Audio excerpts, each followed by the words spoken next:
అంటే ఇప్పుడు ఒక రకంగా కేసీఆర్కి ఏం నష్టం లేదు. ఆల్రెడీ నష్టపోయినోడికి ఈయన పోయి యాడ్ అయ్యిండు. నష్టపోయినోడు ఇప్పుడు ఈయనకే సమస్య అనుకుంటున్నాను నేను అనుకోవడం అయితే. నష్టం కేసీఆర్కి ఏముంది ఇప్పుడు చెప్పండి? ఇది నష్టం కేసీఆర్ ఆల్రెడీ నష్టంలోనే ఉన్నాడు ఆయన.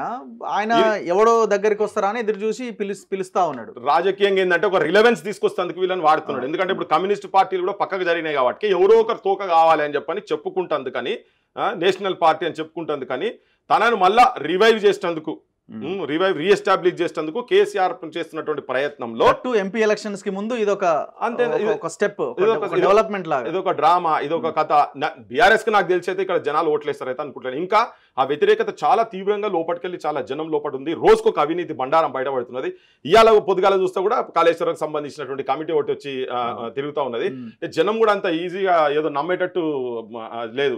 ఏదంటారు వేష భాషలు మార్చి కాషాయ వస్త్రం ధరించి కాశీకి పోయినా కానీ ముక్తిగా జరగబోదట. తలలు బోడలైనా తలపులు బోడలు కావుగానే అనేది ఎట్లయితుందో, మనం ఏదో అవతారాలు మార్చుకొని తిరగంగానే కాదు. నువ్వు నీ నిజాయితీ నిలకడ మీద నిలుస్తుంది కనుక అది స్టేట్స్మెన్ అనుకుంటున్నామో అది నువ్వు నిలకడ మీద ఇవ్వాలి. ఏంటంటే చిన్నగా ఆఫ్టర్ ఆల్ ఒక ఎంపీ పదవికో ఎమ్మెల్యే పదవికో నీ కంప్లీట్ ఐడియాలజీని నువ్వు స్టేక్లో పెట్టినావు.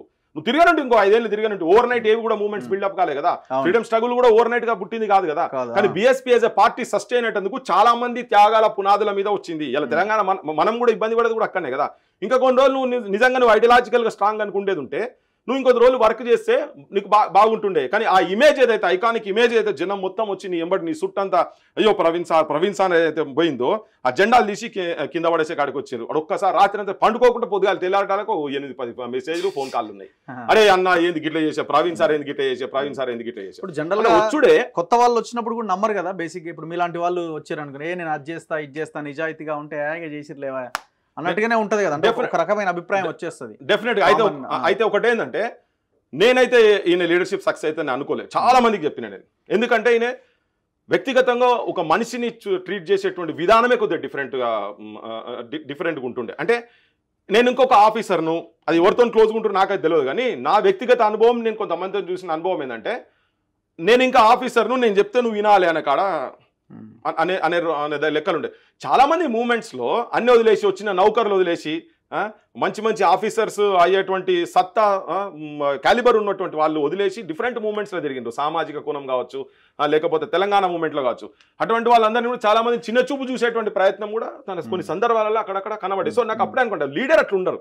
లీడర్ అందరినీ అకామిడేటివ్ పాలిటిక్స్ ఉండాలి. నాకు చెప్పండి ఒక 10 పేర్లు చెప్పండి, తన ఎంబడి ఉన్నటువంటి ఒక 10 ఇంటెలెక్చువల్స్ పేర్లు చెప్పండి డిఫరెంట్ క్యాస్ట్లను. ఒక 10 నేను ఎక్కువ అడుగుతలేను. ఒక స్టేట్ మొత్తం తిరుగుతుంది కదా, 119 కాన్స్టిట్యున్సీలు కదా. నాకు ఒక 10 ఇంటెలెక్చువల్స్ తెలంగాణ మూవ్మెంట్లో కావచ్చు, సోషల్ మూవ్మెంట్స్లో తిరిగినటువంటి వాళ్ళని ఒక 10 మంది నేను చూపించండి. లేరా ఎంబడి ఆ ప్రయత్నం కూడా అసలు చేసినాం మేము, కానీ యాక్సెప్ట్ చేయలేదు. నో అన్నాడు. నేను చెప్తాను వినాలని ఎక్కడ అట్లా మీరు వినాలని అనే దాంట్లో అదే ధోరణిలో పనిచేసిండు. సో ఆయన సక్సెస్ కాడ్ అనేది నాకు పెద్ద ఆశ్చర్యం కదా. చాలా మంది ఏడుస్తున్నారు, తిండి తింటలేరు, గిట్లయిపోయాయి. ఒక ఆయన ఇల్లు అమ్ముకునే, నాకు తెలుసు కానీ మా గన్పూర్లో ఒక ఆయన 3 ఎకరాలు ఉండే, ఆయనకు 1 ఎకరం అమ్మి ప్రవీణ్ సార్కు పాదయాత్రకి ఇచ్చిన అన్న అని చెప్పిండు. అంటే వాళ్ళ లోపల సార్ అద్భుతమైన మనిషి, సార్తో ఏదైనా మార్పు జరగాల్సింది, మా కింది కులాలకు అధికారం రావాలని ఆ కోరిక ఉన్నది, ఆ కషి ఉన్నది. అనగదొక్కటి వాళ్ళకు ఆ కషి ఉండే, ఆ పవర్ అక్కడికి రావాలి, ఆ పొజిషన్లో మేము కూర్చోవాలనేది ఉండే. అది ఈయన రూపంలో చూసుకున్నారు. నేను రాకున్నా కానీ నా తరాలు ఎవరో బాగుపడతాడు, నా తరాలు ఎవరో సర్పంచ్ అవుతారు, నా తరాలు ఎవరో ఎమ్మెల్యేలు అవుతారు, నా తరాలు ఎవరో మంత్రి అవుతారు. అయితే నా జనాలకి ఏమైనా ఉపయోగపడుతుంది, బాగుపడతారు, వాళ్ళ బతుకు బాగుపడుతుంది, ఆత్మాభిమానంతో ఆత్మగౌరవంతో బతుకుతుంది అనే ఒక ఆశతోని చాలా మంది ఇట్లా ఆర్థికంగా కావచ్చు, టైం ఇచ్చి కావచ్చు. అమెరికాలో ఉన్న వాళ్ళు కూడా నాకు తెలిసిన చాలా మంది ఇక్కడికి వచ్చారు. అమెరికా నుంచి కూడా ఆయనకు ఫండ్స్ ఇచ్చిండ్రు. వాళ్ళు ఈ దేశం నుంచి పోయిన తర్వాత పే బ్యాక్ అయితే అంబేద్కర్ పెట్టిండో దానికి పైసలు కూడా ఈయన రూపంలో ఇచ్చి ఇక్కడ పంపిస్తే కూడా ఇలా వాళ్ళందరికీ ఏమైపోయిందంటే, అరే అమ్మా ఏంది గిట్లయిపోయి అరే మేము చెప్తే కూడా నమ్మలే చాలా మంది. అరే ఈయన పద్ధతులు కూడా అటు ఇటు ఉన్నాయి, జర మార్చుకుంటే దానికి అర్థమవుతుంది అని చెప్పి. ఇప్పుడు పెద్ద రాజకీయ వ్యూహం అనుకుంటున్నాడు. కానీ నేను అనుకోవడం రైట్ టైం కాదా, లేకపోతే అంటే ఇప్పుడు అసలు వెళ్ళడమే కరెక్ట్ కాదా, ఇది రైట్ టైం కాదా? లేలే, అసలు అన్హోలీ అలయన్స్ అబ్బా, అన్హోలీ అలయన్స్. నువ్వు నిన్నటి దాకా నువ్వు ఈ ప్రభుత్వాన్ని ఇక ఊళ్ళో అంటారు కదా, అవ్వనక్కని తిట్టి పొద్దుగాలి చేతిలో చేపట్టుకొని పోయినరా అని అంటారు. తెలంగాణ ఉన్నారా భయ అంటారు ఊళ్ళలో మాట్లాడుకుంటే. ఇప్పుడు నిన్నటి దాకా ప్రవీణ్ కుమార్ కూడా అట్లే కదా ఇష్యూస్ మీద మాట్లాడాడు. ఆయనను కూడా ఇంట్లోకి వెళ్ళి బయటకు వెళ్ళనియలే. నీ ఫోటోలు పోయి ఇంటర్వ్యూ చేస్తా అంటే కూడా పోలీస్ ఆఫీసర్తో నీ కూడా పంచాయతీ, అదే రోజు పంచాయతీ. అంటే ఇట్లా ఫ్రిక్షన్ లో నువ్వు పోయి కూర్చున్న తర్వాత చాలా ఇష్యూస్ చేస్తే నేను అబ్జర్వ్ చేస్తారు జనాలు. నీ బ్యాక్గ్రౌండ్ కు ఇప్పటికీ కొద్దిగా డిఫరెన్స్ ఉన్నది అనాసారే 2 years తర్వాత పెట్టుకొని ఉంటే వేరే ఉండేదా? 2 years తర్వాత టీఆర్ఎస్ ఎట్లుండునో కదా, టీఆర్ఎస్ అయితే పార్టీ ఉండునో ఉండకపోను, నీదే పార్టీ ఉండు కావచ్చు, నీ ఎంబడో 10 మంది వస్తురు కావచ్చు, నువ్వు తొందరపడి ఉరుకులాడినావు. ఎందుకంటే అది అయిపోయింది. దాని టీఆర్ఎస్ అనే బీఆర్ఎస్ అనే పార్టీ చాప్టర్ క్లోజ్ కాబోతున్నది.